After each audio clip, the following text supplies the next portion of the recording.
Hi everyone, I'm Dolan and welcome back to my dance channel.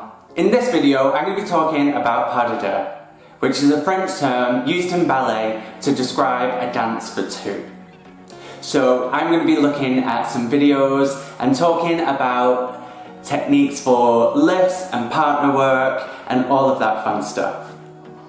And if you haven't already, this is a great opportunity for you to go ahead and subscribe to my channel as we get into the video.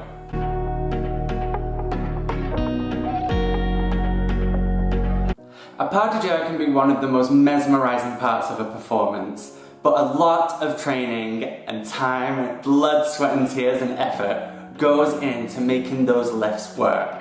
Now if you're just beginning to work with a new partner, one thing you're going to want to do is get to know them really quickly, spend some time together outside of rehearsals and make sure that you are on the same wavelength and that you can have a laugh and a joke together and get to know each other as people and not just dancers in a studio.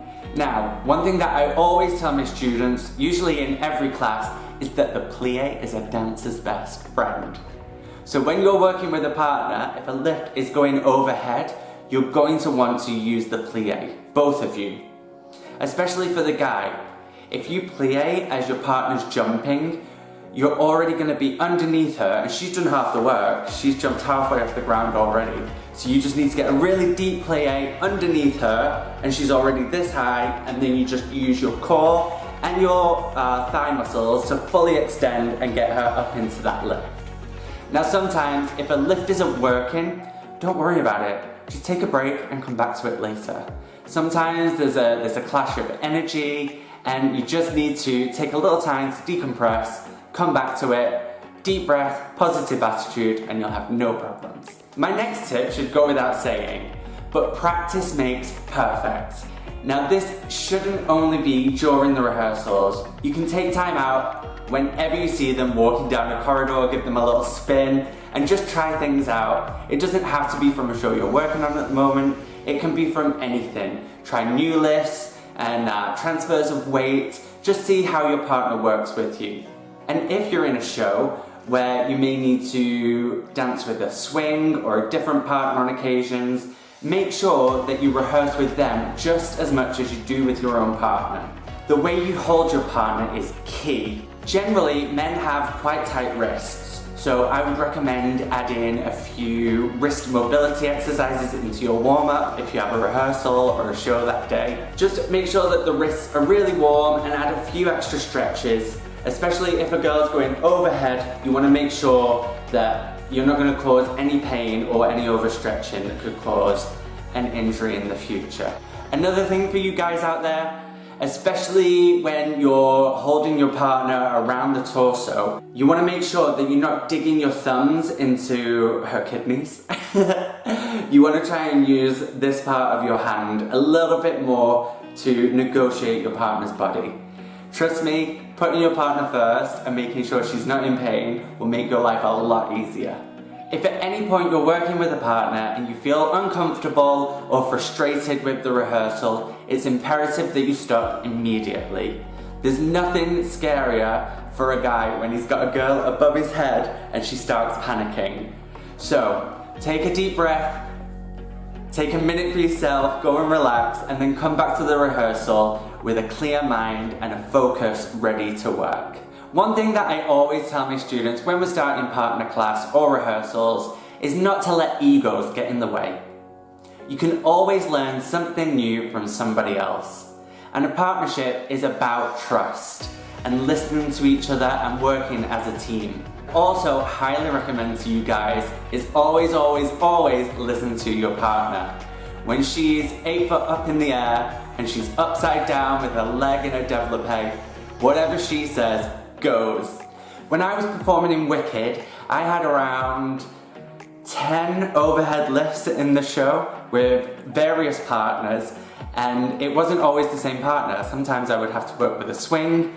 So it's really important that before each show, you practice the lifts that you're going to be doing with whoever you're going to be performing with that evening. Now I'm going to have a look at some old videos of my rehearsals with one of my partners that I used to dance with in Wicked. And scene change. The first video we're going to look at is an attitude pressage into a turning pressage. Let's have a look. So as you can see, we both get a really deep plie before we take off to the lift, and then a really deep plie when we're landing.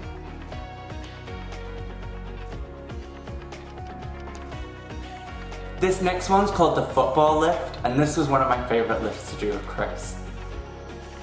As you can see, she's spotting the front both times, and then she lands in a plie so that she knows where she's going on her next step.